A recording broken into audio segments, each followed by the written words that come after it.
जय माता की। 16 दिनों तक गणगौर माता की पूजा में सूरज रोटे के व्रत का खास महत्व होता है। यह व्रत गणगौर बनने के बाद आने वाले पहले रविवार को रखा जाता है। इस दिन भगवान सूर्य की उपासना होती है, जो बहुत ही खास अंदाज में की जाती है। मान्यता है कि यह व्रत रखने से बेटी के पीहर में हमेशा खुशहाली बनी रहती है। रविवार के दिन सुबह सवेरे उठकर गणगौर पूजने वाली लड़कियां दूब लाती है, माँ गौरा की पूजा करती है और इसके बाद सूरज भगवान की कहानी सुनती है। यह व्रत शादी के बाद पहली बार गणगौर पूज रही लड़की के लिए बहुत जरूरी होता है, क्योंकि बचपन से करती आ रही इस व्रत का उद्यापन वो इसी दिन करती है। 16 कुंवारी लड़कियां भी उसके साथ यह व्रत रखती है। दरअसल आज के दिन वो तमाम लड़कियां भी ब्याहता लड़की के घर ही पूरा दिन रहती है और वहीं पर खाना भी खाती है। ब्याहता लड़की सुहाग की सभी चीज़ें उन लड़कियों को उपहार स्वरूप देती है, ताकि उसे अमर सुहाग का दान मिले।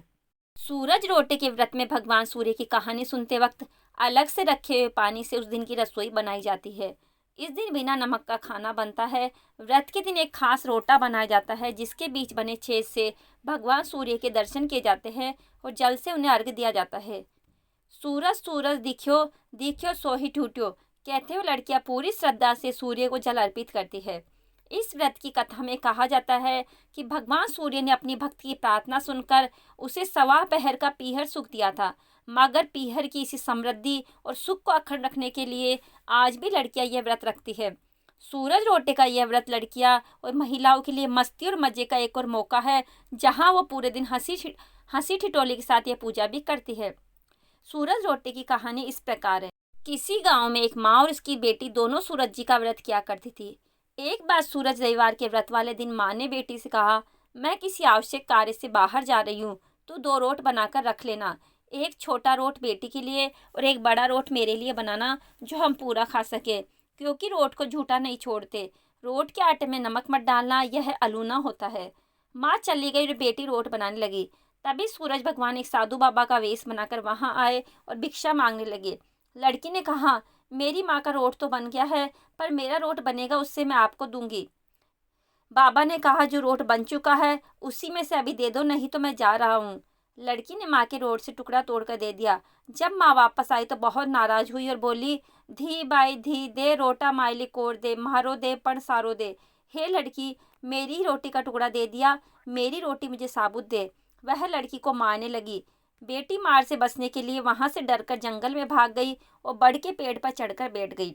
सूरज भगवान ने सोचा, बेचारी लड़की को मेरे कारण घर से निकलना पड़ा, इसलिए इसकी रक्षा मुझे ही करनी पड़ेगी।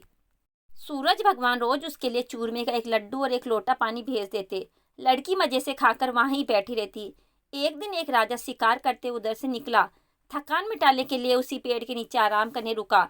राजा ने अपने सेवक से कहा, प्यास से जान निकली जा रही है, चुल्लू भर पानी मिल जाता तो प्राण बच जाते। पेड़ पर बैठी लड़की ने सुना तो उसने चुल्लू भर पानी डाल दिया। राजा ने पानी पी लिया। राजा ने कहा, अरे सेवक, आधी जान तो बच गई, थोड़ा पानी और मिल जाए तो आधी जान और बच जाएगी। यह सुनकर लड़की ने फिर एक चुल्लू पानी डाल दिया। राजा ने पानी पी लिया। राजा को आश्चर्य हुआ। उसने सेवक से कहा, ऊपर अवश्य कोई है, तू ऊपर चढ़ और देख कौन है। सेवक ने ऊपर देखा तो उसे लड़की मिली।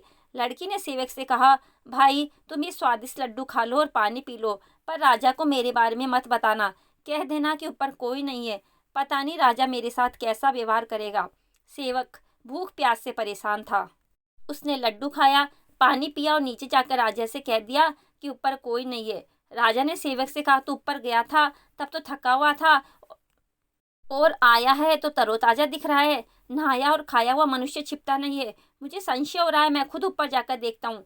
राजा पेड़ पर चढ़ा, वहां सुंदर सी कन्या को पाया। राजा ने कहा, डरो नहीं, तुम बहुत सुंदर हो, मेरे साथ चलो, मैं तुमसे विवाह करना चाहता हूँ। लड़की राजा के साथ चली गई। राजा ने उसके साथ विवाह कर लिया। साल भर में ही उसने एक सुंदर बालक को जन्म दिया। उसकी अन्य रानियां, उसकी देवरानी जेठानी आदि उसकी और उसके पुत्र की सुंदरता से जलने लगी थी। सूरज जी का व्रत आया।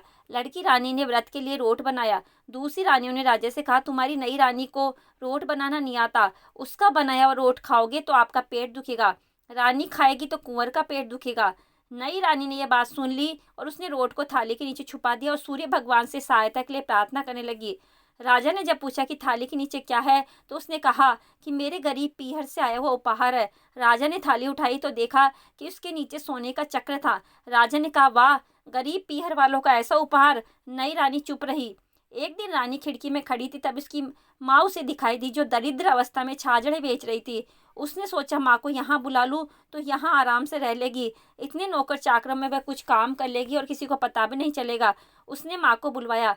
रानी की माँ आते ही बस वही बात दोहराने लगी, धी माई धी दे रोटा माइली कोड़ दे, मारो दे पण सारो दे।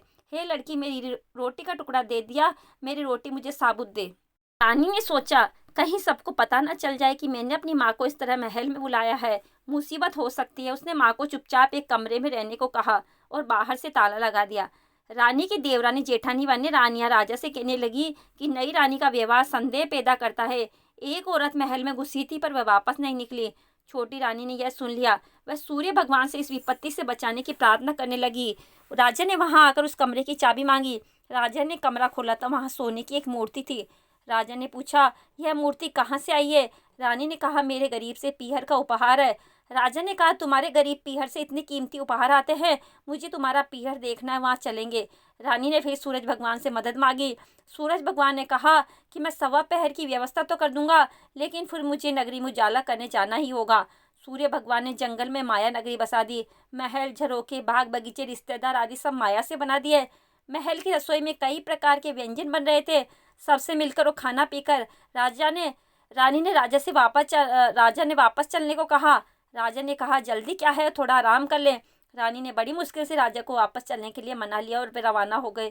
थोड़ी दूर जाने के बाद राजा को ध्यान आया कि उनकी कटार तो वहीं रह गई है। राजा ने सेवक को कटार लाने को भेज दिया।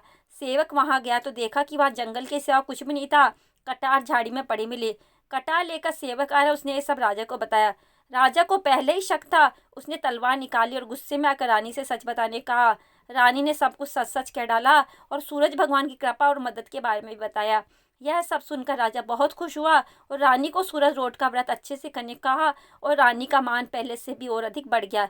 हे सूरज भगवान, जैसा सुख उस लड़की को दिया, वैसा ही सुख यह कहानी कहने वाले, सुनने वाले और हमारे सारे परिवार को भी देना। बोलो सूरज भगवान की जय। इसके बाद विनायक जी की कहानी भी सुने। विनायक जी की कहानी। एक दिन विनायक जी राजा के बाग में से गुजर रहे थे। उनसे गलती से एक फूल टूट गया। गजानन भगवान ने सोचा, अब तो इसके यहाँ काम करना पड़ेगा। फूल टूट गया है, उसका पाप उतारना पड़ेगा, यही इसका प्रायश्चित है। विनायक जी भगवान छोटे बच्चे का रूप धारण किया और राजा के घर नौकरी करने लगे।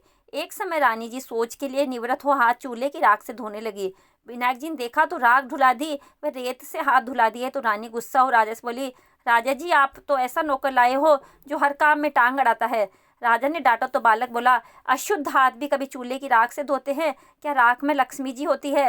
राजा जी बोले, विनायक तेरी बात तो सही है। एक दिन राजा जी बोले, विनायक, रानी जी को पुष्कर स्नान करवा ला। दोनों पुष्कर गए तो रानी लोटा लोटा नहाने लगी। विनायक जी ने हाथ पकड़ रानी को डुबकी लगाकर स्नान करवा दिया। रानी ने महल आकर राजा से शिकायत की कि बढ़िया विनायक लाए, जो ये तो मुझे पुष्कर में डुबो देता। राजा उसे डांटने लगे तो विनायक बोला, राजा जी, पुष्कर जाकर तो डुबकी लगानी चाहिए, लोटे लोटे नहाना तो घर पर ही बहुत है। राजा जी बोले, बात तो सही है।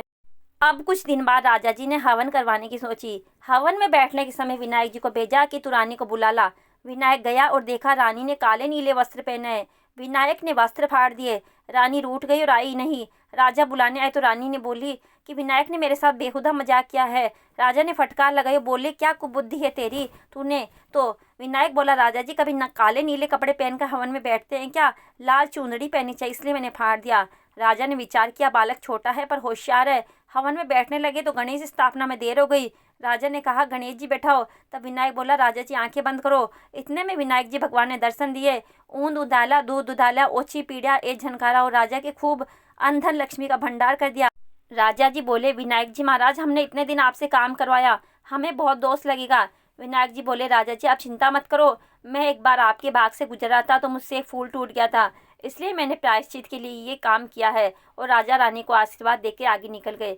हे विनायक जी महाराज, जैसे राजा रानी पर टूटे वैसे सब पर टूटना। कहानी कहने वाले, सुनने वाले और हुक्का भरने वाले सबकी कामना पूरी करना। जय गणेश जी महाराज।